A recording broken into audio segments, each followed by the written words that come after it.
Alright, yo guys, what's up, man? I know it's been a while since I've done anything, but today, I'm gonna tell you guys really about installing that little bastard there. Now, I made a whole unboxing video and installed and all that other good nonsense. I've already made a video about that. I did not upload it because of an issue that I've been getting. Alright. Now, hold on. It's not an issue with the can at all or anything. The issue, and I'm pretty sure all of you know because of where I'm headed right damn now.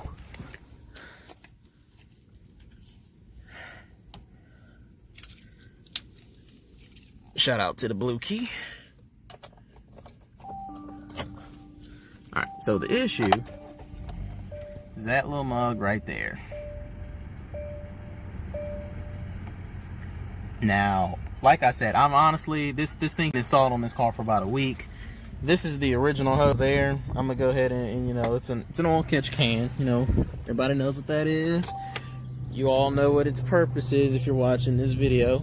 But just in case you don't, I'm gonna go ahead and tell you what an oil catch can's purpose is during the combustion process. Down in the cylinder, you have blowback, which is, the piston comes up. Well, around the sides of the piston, air will escape down and pressurize the crankcase. Well, you need a place for that air to get vented to so it doesn't essentially create enough pressure underneath the piston that keeps it from coming back down, causing one of your valves to actually open up, hit the piston, and blow your engine apart. So those ventilation tubes are called PCV vents. PCV valves, PCV tubes, PCV vents, whatever you want. It's PCV, positive crank ventilation. And that's where an oil catch can comes in. Because what positive crank ventilation does is it takes the oil and the air during that combustion blowback and it sends it up this line, down into this line here, which is going right back into your air intake, causing a lot of carbon buildup on the back of the intake valves. Now, this is just one of the two PCV lines that I found on this car. The other one is right here. It's going right up here, going right here into the air intake. And the way you can know if it's a PCV line is if you take this hose off, and honestly I can do this by hand, which I probably shouldn't be able to just, squeeze that and take that off. Right there, all that, look at that, it's oil. It's oil. Now that's how you know if it's a PCV line. Now, even though I was able to do that with my hand just now, that's not throwing the light. I know a lot of people are like, oh, that's what's throwing the light. You're able to take that off by hand. You shouldn't be able to do that. I know you shouldn't. That's why I changed this one out from the original clamp, which wasn't this one. It was like this. This is just a bigger one. I've slid this one up because I thought, maybe my line was kinking there because I noticed the way that would kind of want to lay a little bit flat. Well, I don't believe it's kinking. I've changed that tubing out. I've got these here clamps changed out. And I even changed this main one out, which is what I thought the problem was because I was able to just pull that straight off. Well, that wasn't the issue either. Excuse me, my throat's dry. But honestly, I'm completely stumped as to why it's throwing a code. I took it to AutoZone, had them scan it, and the code that comes back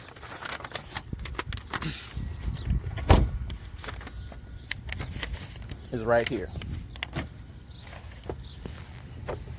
It is a P200A intake manifold runner. Now, I never heard of an intake manifold runner, and this is like the fourth car I've had. But I did some research, and your intake manifold runner is, you see this little funky thing right here? Well, that whole assembly, I'm gonna try to get you guys down in there. That whole assembly right there is the intake runner manifold. And that actually goes into the side of the air intake for bank 1. You don't have one over here at bank 4. At bank 4, 3, or 2, you only have that runner. Oh, hold on, that's trying to blow away.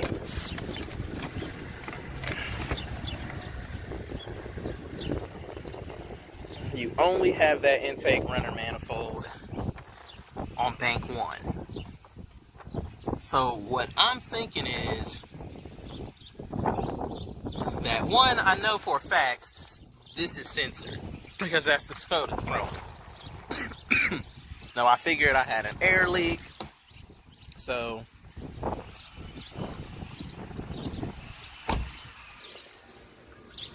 I took these lines off. I actually put a PTFE threaded tape on both of these. I'm thinking about doing it for this dipstick and this catch can. I'll be honest with you, that is a thought that I am having, is doing it on the dipstick as well, but that joker's in there tight and solid. I don't know what else to possibly try, because I just can't see this thick line kinking to the point where it's blocking airflow. So what I'm assuming is that since this line is really short compared to the one that I replaced it with, I'm thinking there is a certain amount of pressure that from this valve to this valve is being metered, so that if it got longer, the pressure gets reduced. This is just my guess, guys. I don't know. I'm not a scientist on this. I'm not doing any kind of scientific studies and researches and pressure tests and all that nonsense. I'm not doing all this. This is just what I'm assuming based off the fact that, you know, I'll tighten all this up, reset the code. The car will not throw a code for 2 days. One day, you know, then randomly as I'm driving down the road, all of a sudden I'll see check engine light and I'm like, damn it, the light's back on. That's how it happened the first time I installed it. And like I said, I've been trying this over the last week.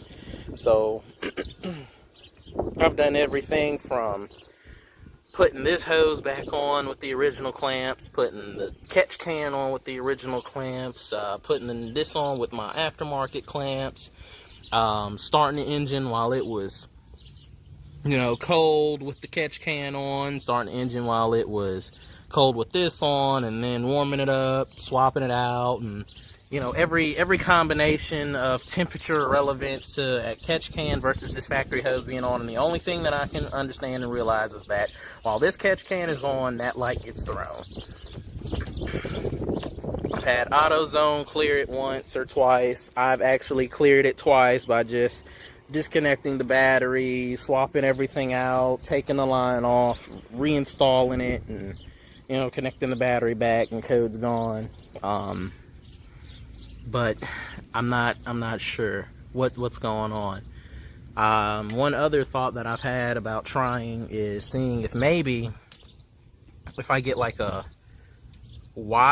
aluminum, I guess you could say Y fitting, Y pipe, whatever it is, and running this valve into this one, combining them into this single inline here, and then seeing if, since it'll have essentially double the pressure, if that intake manifold runner here will sense a greater volume and essentially keep the light off.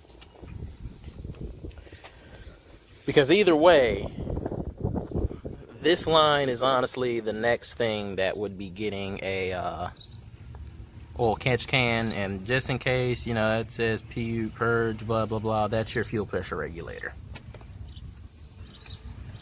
So I mean, if you guys have, you know, a 2.4 liter Sonata, you know, and you have an oil catch can on and it's not throwing a code, maybe you guys can give me some insight as to what might be going on. Because I mean, even this here, like this can is on there, it's on there tight. I've oil checked, you know, I've checked it for air leaks. It's not loose. I have no holes, punctures, nothing in this tubing. I mean, like I said, I'll clear the code. The code will be off anywhere from 24 to 48 hours, and then all of a sudden, it'll decide, hey, here I am still. You didn't fix me. Ooh, that's hot. That's hot. Damn, that's hot. I saw the way that... Shit. Fuck me. God damn, that's hot. Alright, anyway. And I guess that's why you don't touch your... looks like the catalytic converter. I don't know. Maybe not. Exhaust runner's what that is. Not catalytic converter. I'm an idiot. Alright, anyway. I don't know. If you guys know what I'm doing wrong, maybe you guys can see something here. I mean, that's tight. That's not coming loose. I've changed that out like 4 times. That's not coming loose. I have that kept there because I believe it was possibly kinking in that area some kind of way. And, you know, that appears to, you know, stop it from wanting to kind of bend over the way it was. That's tight. All these, like, everything's tight, guys. I mean, everything is literally as tight as it possibly can go. Now, I mean, as far as, you know, the actual installation goes, I can show you guys what I use. This here is just a galvanized... Let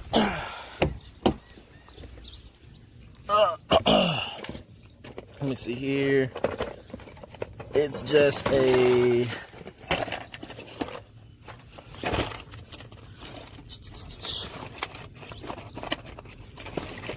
Yeah, it's a galvanized L bracket.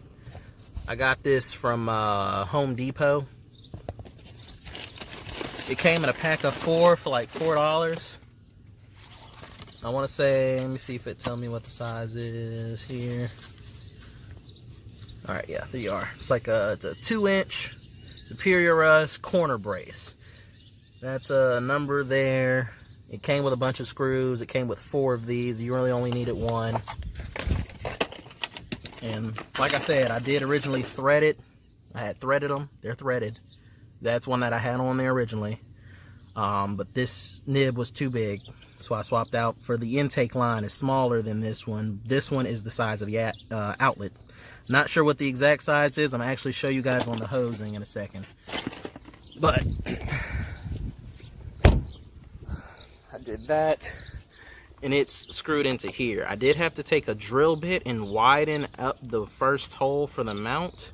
That way this bolt would go through. And also for this bottom one there, I had to drill it up a little bit in order to make it oblong, so both of those screws would go through. The way you're going to have to get that bottom one, or rather this top one in, is just with the hex key that comes with this. You just have to take it off of there. And let me see here.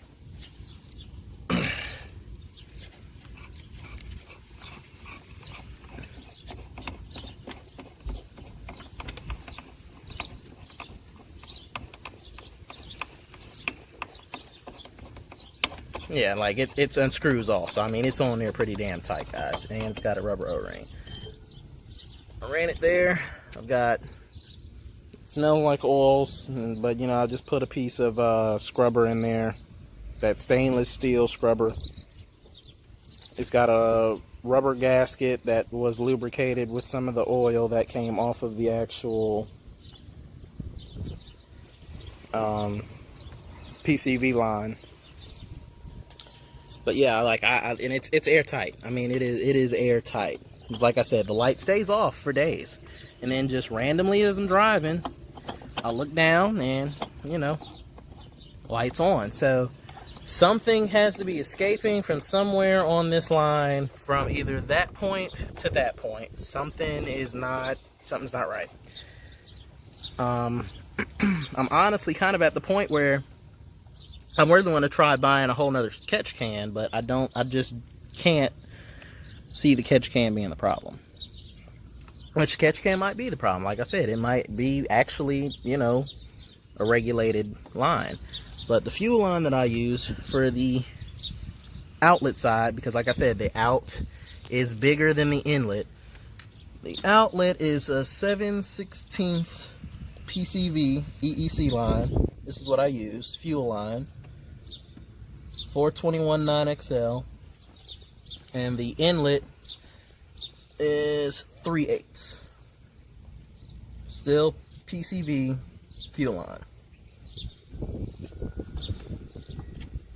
So, I mean, I'm gonna just upload it raw like it is. You know, I didn't do a whole actual install video like I had because, like I said, the light came on a couple days later. So I didn't want to, you know, have you guys all install it and then a light comes on and you're like, yo, why is this light on? And then I not have an answer for you. Which, honestly, I still don't have an answer for you, which is why I'm letting you guys know now. It is definitely a mod I recommend because you do have oil going through that line. It is a very small amount, but, you know, if you're going to keep your car for, you know, 60, 70, 80 plus thousand miles, well, 80,000 miles of oil going into your injectors there, well, not your injectors, but your intakes, you know, that's going to corrode and gunk up your valves with carbon deposits. I just seafoam treated the car, what was that, like last week? But, you know, and it cleaned it out. You know, it definitely got a little bit more get up. It has a lot, you know, better acceleration. Or, you know, it might just be my placebo effect going on in my mind, but to me, it just seems like, you know, it's got a better acceleration than what it did. The car only has 28,000 miles on it, and I hadn't been making any videos or anything because I've been going to school, and I've been driving an hour up the road for classes, and I sure did just put that on there, but let's get that out from underneath there. But, I don't know. You know, I mean, I've had a lot of videos. Okay guys, what's up? Well, I know you just saw the install video for the oil catch can, and don't mind this is just something I was looking at, but let's go back one more time. Alright, so this is the exact oil catch can that I installed in my car. Now, I was having an issue with a check engine light. That video was actually made about 3 or 4 days ago. Today is the 30th. When I'm making this additional segment that I'm adding to the end of this video, of that first video, because I'm still having that check engine light. I've tried like 2 other things. Well, anyway, I decided to go out this morning. I took the oil catch can off the car, you know, tubes and all. And what I decided to do was to do a water leak pressure test on this can. And what I ended up finding out is that everything was airtight except for the dipstick. When I put the entire can 100% with the threads screwed into it and tubing on it, and I did not use the tubing that comes with this thing because it is absolute junk. I recommend you throw that away. Don't use it as soon as you get it. Just get rid of it. But anyway, I submerged the entire can underwater, and I just blew in one end. Well, as I was blowing in one end, as I was blowing the inside of the inlet side, I was actually getting air and water coming out of the out. So I'm like, all right, I clearly have water getting inside this can, which means it's not airtight. So I put my thumb over the outlet side and I blew in the inlet side again, and I saw where the bubbles were coming from. It was right there at the dipstick.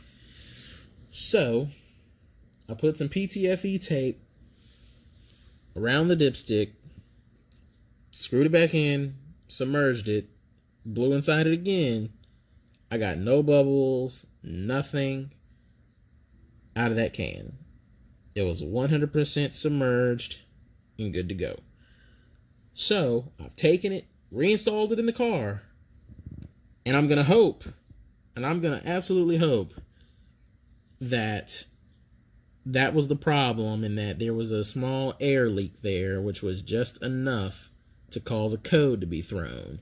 And that now that that's sealed and all that air is being directed through this outline, because the side with this dipstick, guys, is the outside.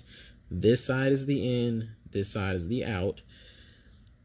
And hopefully enough air is going out the outside to not trip the sensor on the intake manifold runner, which is this part right here.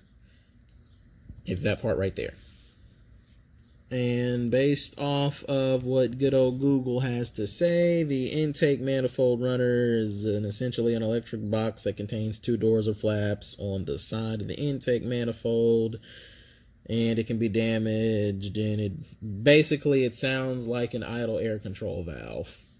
They're saying that it's primarily found on newer cars, and even when I took the car to AutoZone and had it scanned the first time, the guy told me, he's like, look, man, I can't tell you what that thing is because I've never heard of it. So, and honestly, I couldn't blame him, because I've had 4 different cars now, and this is the first time I've ever heard of this. But I don't think, like I said in that video, I don't think anymore that it's pressure, that it's sensing the actual amount of pressure going through the valve, as much as it's secondarily sensing the amount of air, if that makes sense what I'm saying. But I recommend, definitely putting thread tape over those and putting some on that if you're having this issue. But this is the can that I had. In addition to that, I want to go over this little picture here. This is actually the engine for the 2.4 liter Sonata. That intake valve right there, well, not intake, but a PCV line there. Obviously that engine cover, you can tell by the placement of those tubes, and for the high pressure line, the low pressure line down there, that's obviously the engine. That right there is a dead giveaway. This is either a Kia Optima or a Hyundai Sonata, and I believe based off that engine cover that this is a Sonata. And I did not notice that until now. So I recommend you get it. If you do get it, definitely pressure test it. I put the stainless steel scrubby inside of the catch can, and I'm not sure if I mentioned that in the original video that I made, but that little steel scrubber is definitely working. When I took it off today and I unscrewed the top of that, granted there was no oil in there, but at the top of, let's find that picture here, at the top of that baffling there, and actually inside of the scrubby just a little bit, there was actually oil. I could physically see oil there, and once I actually took the scrubby out and squeezed it and messed with it, there was oil residue left on my hand. So I know the catch can is doing 100% what it's supposed to do. I just want it to not throw the dang code on the car. As of right now, the code is gone. The code has not reappeared, and I took this car on a 1-hour test drive. I drove through 3 cities, came back to my house, left out again, ran to the store, came back. So, we're going to see if it lasts. If I can make it 2 days without the code coming on, which is typically the frame for when the code was getting thrown, was every 24 to 48 hour period, and I think I mentioned that in the first video. If I can make it, I know that was the problem and it's good to go. Now granted, since every single one of these things is milled from its own aluminum, my problem with the dipstick may not be your problem.